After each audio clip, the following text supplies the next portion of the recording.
Welcome to KS English academy. KS English அகாடமிக்கு உங்களை அன்புடன் வரவேற்கிறேன். இன்னைக்கு டிரான்ஸ்லேஷன்ஸ் தான் பார்க்க போகிறோம். சென்டென்சஸ் ரிலேட்டட் டு க்ளோத்ஸ் பார்க்கலாமா? ஷர்ட் பட்டனை போடு, பட்டன் யோர் ஷர்ட். ஷர்ட் பட்டனை கழட்டு, அன்பட்டன் யோர் ஷர்ட். உன் ஷர்ட்லேருந்து பட்டன் வெளில வந்துருச்சு. Your shirt button has popped off. என் ஷர்ட்டில் இருக்கிற பட்டன் பிஞ்சிடுச்சு. The button popped off my shirt. உன் ஹேண்ட்பேக் ஜிப்பை போடு, ஜிப் யோர் ஹேண்ட்பேக். உன் ஹேண்ட்பேக் ஜிப்பை தர, unzip your handbag. Next statement பார்க்கறதுக்கு முன்னாடி ஜிப்பர் ஸ்லைடர் அப்படின்னா என்னன்னு பார்க்கலாம். இதுதான் ஜிப்பர், மேலே கீழே இழுப்போம் இல்லையா, இதுதான் slider. The zipper slider is broken. ஜிப்பரோட ஸ்லைடர் உடஞ்சி போச்சு. ஸ்லைடர் ஜிப்பரில் மாட்டிக்கிச்சு, நான் அதை சரி பண்ணணும். The zipper slider is stuck and I need to fix it. 9th one, shoelace cut, tie your shoelace. 10th one, shoelaces கழட்டு, untie your shoelaces. 11th one பார்க்கறதுக்கு முன்னாடி put on, take off இந்த ரெண்டு phrasal verbsோட மீனிங்கை தெரிஞ்சுக்கிட்டோம் அப்படின்னா நம்ம நிறைய சென்டென்சஸை form பண்ண முடியும். ஸோ put on அப்படின்னா wear, போடு அப்படிங்கிற அர்த்தத்தை கொடுக்குது. டேக் ஆஃப் அப்படின்னா ரிமூவ் பண்ணு, கழட்டு அப்படிங்கிற அர்த்தத்தை கொடுக்குது. So put on your hat அப்படின்னா தொப்பியை போடு. புட் ஆனுடைய ஆப்போசிட் என்ன? Take off. Take off your hat அப்படின்னா தொப்பியை கழட்டு, அவ்வளோதான். So put on your gloves அப்படின்னா க்ளவுஸை போடு. டேக் ஆஃப் யுவர் க்ளவுஸ், க்ளவுஸை கழட்டு. புட் ஆன் யுவர் ஷூஸ், ஷூஸை போடு. டேக் ஆஃப் யுவர் ஷூஸ், ஷூஸை கழட்டு. புட் ஆன் யுவர் ஸ்கார்ஃப், ஸ்கார்ஃபை போடு. டேக் ஆஃப் யுவர் ஸ்கார்ஃப், ஸ்கார்ஃபை கழட்டு. புட் ஆன் யுவர் பெல்ட், பெல்ட்டை போடு. டேக் ஆஃப் யுவர் பெல்ட், பெல்ட்டை கழட்டு. புட் ஆன் யுவர் பேண்ட், பேண்ட்டை போடு. டேக் ஆஃப் யுவர் பேண்ட், பேண்ட்டை கழட்டு. புட் ஆன் யுவர் கோட், கோட்டை போடு. டேக் ஆஃப் யுவர் கோட், கோட்டை கழட்டு. புட் ஆன் யுவர் கிளாஸஸ், கிளாஸஸை போடு, கண்ணாடியை போடு. டேக் ஆஃப் யுவர் கிளாஸஸ், கண்ணாடியை கழட்டு. 11 and 12 பார்த்துட்டோம். 13th one, இந்த சட்டையில் கைகளை மடிப்போம் இல்லையா, அதை எப்படி சொல்லலாம்? Roll up your sleeves. மடித்ததை அவிழ்க்கிறது அன்ரோல் யுவர் ஸ்லீவ்ஸ். ஸ்லீவ்ஸ் அப்படின்னா சட்டையில் இருக்கிற கை பாகத்தை குறிக்கும்.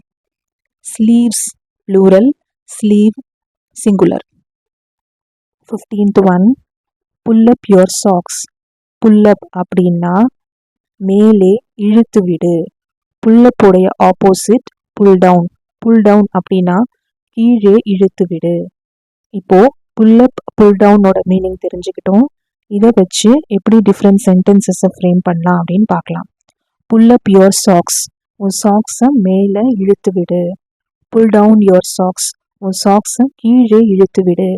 புல்லப் யுவர் பேண்ட், உன் பேண்ட்டை மேலே இழுத்து விடு. புல் டவுன் யுவர் பேண்ட், உன் பேண்ட்டை கீழே இழுத்து விடு.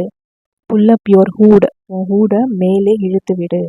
புல் டவுன் யுவர் ஹூட், உன் ஹூடை கீழே இழுத்து விடு. இந்த ஹூட் அப்படிங்கிறது ஹூடியில் இந்த ஹேட் மாதிரி இருக்கு இல்லையா, இதுதான் ஹூட். நெக்ஸ்ட் 17th one, சட்டையை இன் பண்ணு, tuck in your shirt. 18th one, சட்டையை வெளியே விடு, டக் அவுட் யுவர் ஷர்ட்.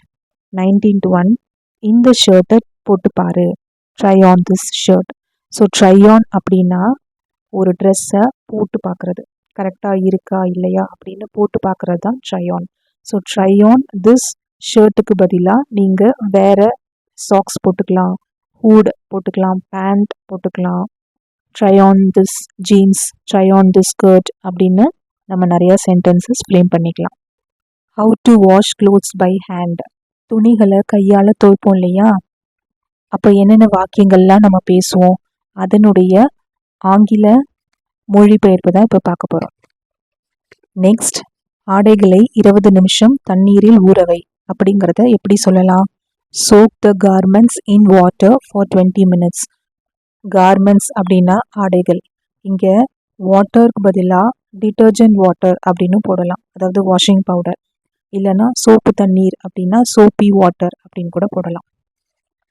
நல்லா அடித்து துவை அப்படின்னு சொல்லுவோம் இல்லையா, அது எப்படி சொல்லலாம்னா beat the clothes vigorously இல்லைன்னா beat the garments vigorously. அப்புறம் துணிகளை 2 தடவை நல்ல தண்ணியில அலசு அப்படின்னு சொல்லுவோம் இல்லையா, அது எப்படி சொல்லலாம், rinse the clothes twice in clean water.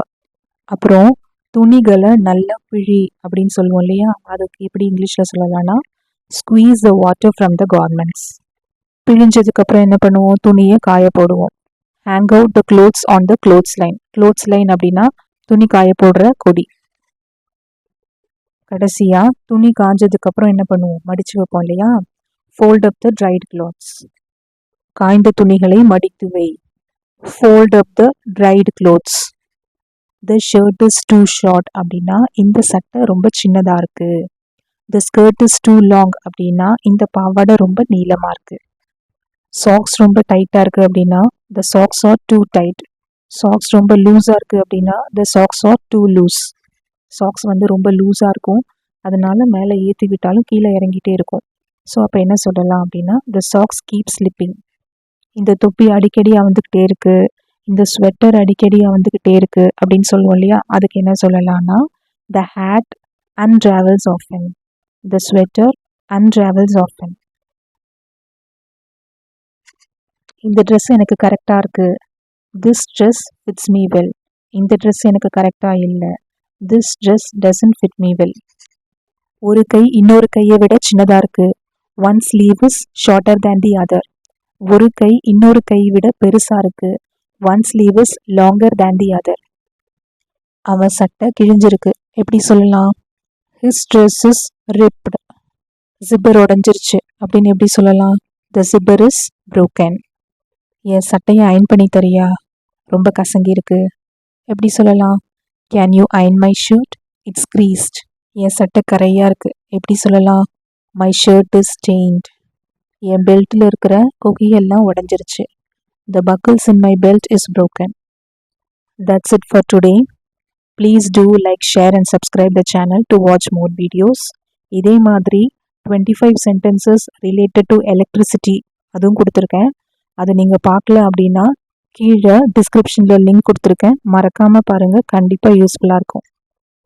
இந்த மாதிரி டிரான்ஸ்லேஷன் ஸ்டேட்மெண்ட்ஸ்லாம் ஒரு நோட்டில் எழுதி வச்சுக்கோங்க. தினம் தினம் ஒரு தடவை கோத்ரூ பண்ணிகிட்டே வந்தீங்க அப்படின்னா ஆட்டோமேட்டிக்காக நீங்கள் பேசும்போது உங்களை அறியாமலே இந்த சென்டென்சஸ்லாம் யூஸ் பண்ணுவீங்க. தேங்க்யூ.